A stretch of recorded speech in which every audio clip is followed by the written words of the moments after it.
All right, be prepared. Time for a lecture. But you don't need to take any notes. The real test will be in front of the City Council. Not right away, but in a little while. I know that when I was in school, junior high school, it was the sex ed course that I was looking forward to. And I was waiting for the visual aids. It just never happened. But, and this is the sad state of our aged affairs. Now, an environmental impact report means more to me than sex ed. And frankly, it means more to all of us. How many of you were here the night that both John Masson and Mike Marasco appeared? We had a good-sized group that evening, and it wasn't long after the city, in my opinion, sort of bailed out on the court appeal. And I give Mike Marasco grit for having shown up, but do you remember what both Mike and John said?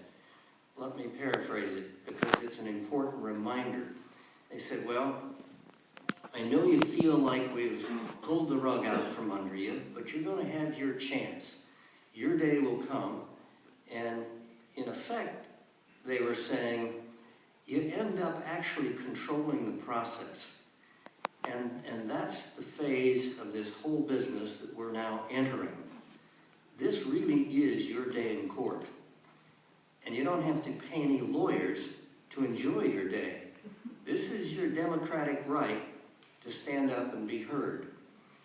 And the ECCHO board has already begun that process. And what I'm going to describe to you is the weekly activity that the ECCHO board undertakes on your behalf.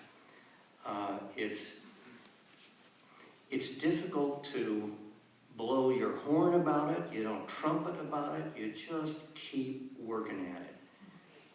I was reminded, it was Paul, I think, who reminded me, what do we have to do? And then he answered the question, we just stay the course. And that's the most important lesson to be taken from tonight. Stay the course, and what is it that we should do? Let me tell you now the lecture. ECCHO, you've probably heard that, California Environmental Quality Act. It's been around for about 3 decades, and there's a lot of case law to report just how ECCHO is to be administered at the city level. ECCHO requires that on every project, some level of environmental review be conducted. And that's called an EIR, an Environmental Impact Report. There are several levels. For big projects, you've got to do what is called, it's come to be known as the full-blown EIR. You've got to look at all the facets of the project as they might have an impact on the environment. And the environment has now been very broadly interpreted by the courts. It can mean a lot of different things. In fact, I'll give you a list of the things that we've presented to the city that we feel have to be studied as part of this project application. Another interesting thing about this 3 decades of history is the courts have been very, very kind to the public. The intent of ECCHO is to involve the public, to bring it in, to invite comment, to invite criticism of a project. And if the process does not adequately analyze a project, study it, that project is found to be deficient. And a new EIR or a revised EIR has to be prepared. And by far the vast majority of the cases under ECCHO that are brought vindicate those who challenge a project. The courts have been very, very liberal in supporting community protest. Occasionally an EIR will be approved as being adequate. But for the most part, EIRs are found to be deficient, and the project proponents are sent back to the drawing board to make corrections. Sometimes those corrections require mitigation. It's become a term of art. And the mitigation means you change the project, you scale it back, or you somehow address whatever environmental concern has been revealed by the litigation. There's another fact about ECCHO and EIR challenges. It's turned into kind of a cottage industry for some lawyers because guess what? If you've successfully challenged an EIR, the challenger's attorney's fees have to be paid by the project proponent. You recover all your fees. And you don't have to win home run. All you have to do is get a court finding that the EIR is deficient and they have to be sent back to the drawing board. And then the lawyer applies to the judge for a recovery of all of the attorney's fees paid by the challenger. So you can understand that ECCHO is designed to really help those who challenge, facially challenge projects that somehow are deficient. Knowing that, guess what the ECCHO board did? The ECCHO board, realizing that going into this process, just as Marasco and Masson said, you kind of have to be prepared. You have to understand what your opportunities are in the EIR process. So what did they do? They drummed up some money, didn't have a lot, but because of your fundraising ability, they had enough money to pay for the preparation of what is called a white paper. I've always wondered about the term white paper. How many of you have heard the term? Well, it actually originated from Parliament about 400 or 500 years ago. When blue papers were prepared, they were research papers that were given to Parliament as background documents before they enacted laws. Well, our founders carried forward the same process, and I don't know, no one really knows how blue paper became white paper. But white paper is a research document that provides background information to those who either plan to invoke legislation or want to debate about it. So we knew there were a couple of issues. All of the issues, frankly, were set forth in the preamble of your initiative measure. And one of the most important premises of that initiative measure was a concept called density transfer. In return for this open space, smaller lots and many more of them were allowed. And the concept was, well, if you were on the golf course, you didn't need to have a great big lot because you had this golf course as part of your open space. It was a density transfer. So our thought was, well, if there have been density transfers as a result of the golf course, and you've already earned, you, the property owner, have earned those densities, they've been consumed, they've been eaten up. You don't get any more. How much more could there possibly be? So, believing in that concept, the ECCHO board hired two people, and they were assisted by a third person, Mike. They hired them to go into the history, back to the 50s actually, pre-annexation, and analyze all of the lots that were given greater density as a result of the golf course. So the density transfer study is part of this white paper. And the white paper is a very, very thorough 30-page analysis of the early history of the development of the golf course.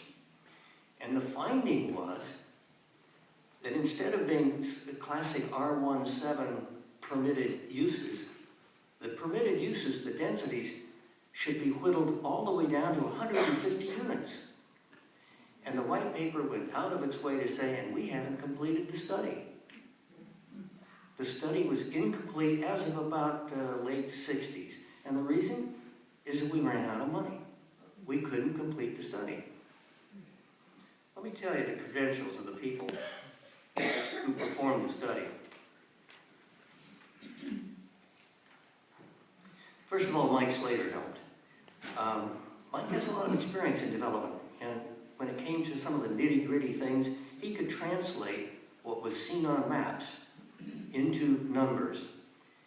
Then Shireen Carr. Carr is recently retired from the city of San Diego, a very senior planner, a lot of experience.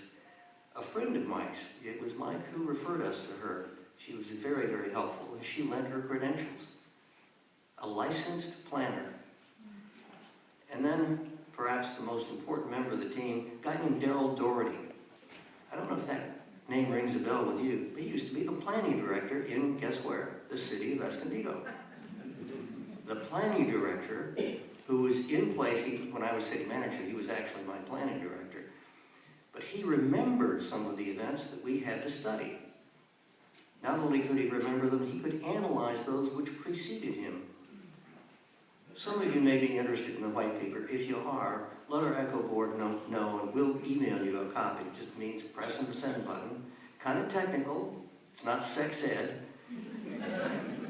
But it tells you more about your development than you may have ever known.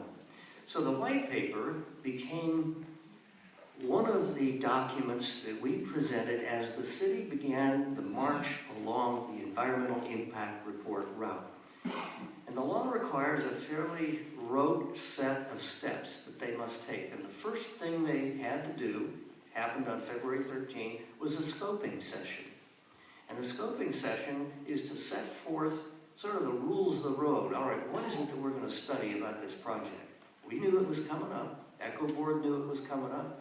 We were armed with the white paper, presented the white paper, and said the result of that is a project with units that cannot exceed 150.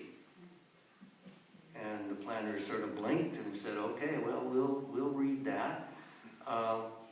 The ECHO board, a committee of the board, several others, all appeared at the scoping session. When Mike referred to all those letters, your letters became part and parcel of their marching orders. Your letters become part of the scope of work that they have to perform. And if they don't, as one of our board members knows, if they don't, the city gets sued. Interestingly, it's the city that gets sued. They have a deal, of course, with the developer, and the developer will handle the costs of the defense. But it's the city who gets sued for an insufficient EIR. And if they stumble, if they trip, if they forget, if they omit any of those issues, those are grounds for some litigation. We were also armed with a list of things that had to be covered. Again, the scoping session sets forth the scope of work. Gotta get my glasses. Didn't need these in junior high school. First of all, study. I'll rattle them off, about 25 of them. General plan conformity, neighborhood compatibility, global warming, the carbon footprint.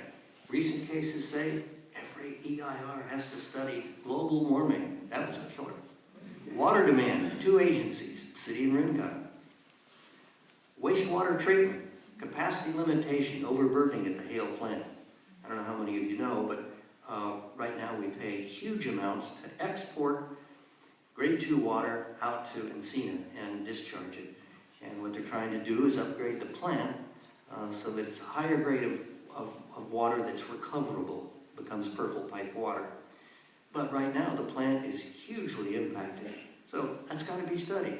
How many more units can be handled by the Hale Avenue plant?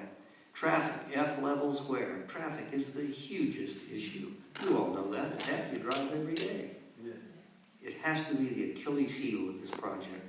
Flood zone restrictions. A lot of flood property. Did you know that there's actually a blue line stream, a mapped stream that traverses the property, ends up going down into Lake San Marcos, which itself is the subject of a regional water quality control board order to clean up.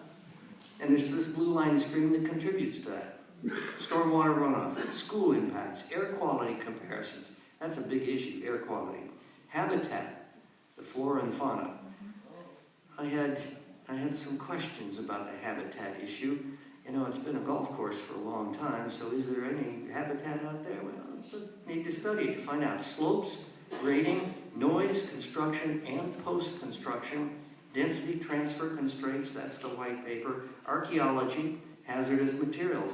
I first looked at archaeology and I thought, well, really? And then a member of the board, Mike Russo, said, well, just think about it. How long ago has it been that the Indian bands occupied all this territory, traversed back and forth? And I thought, well, okay, not a bad idea. So guess what we did? I say we, it was Mike Slater, wrote a letter to the, hang on, Native American Heritage Commission. And the Native American Heritage Commission, which is at Harvard Boulevard in West Sacramento. I said, well, guess what? Yeah, there are 36 Indian bands that claim an interest or a concern about this general area. So the commission sent out its letter, and the Sabbath Band indicates, yeah, we have some historic concerns about that area. So Mike Rousseau's instinct was correct. Mine was incomplete, and I'm becoming a believer. I've been on the other side of this for too long. We represent cities, and so more often than not, we defend EIRs, or the adequacy of these studies. So this is seeing it from the other side and through the other lens. This isn't a completed story yet. We don't know how it's going to end. And I thought, well, hazardous material, what could it be? And then we find out that years ago, there was a gas tank, a gasoline tank on the property. Now, how it got removed, or when, or what kind of care and attention was given to the after effects of the tank, we don't know. So these are issues that we've red flagged for the city that they must study. And in the absence of a study, the EIR becomes deficient and susceptible. And then you have to make a decision, you know, do you really want to litigate? Because litigation will probably mean a finding that the study is insufficient.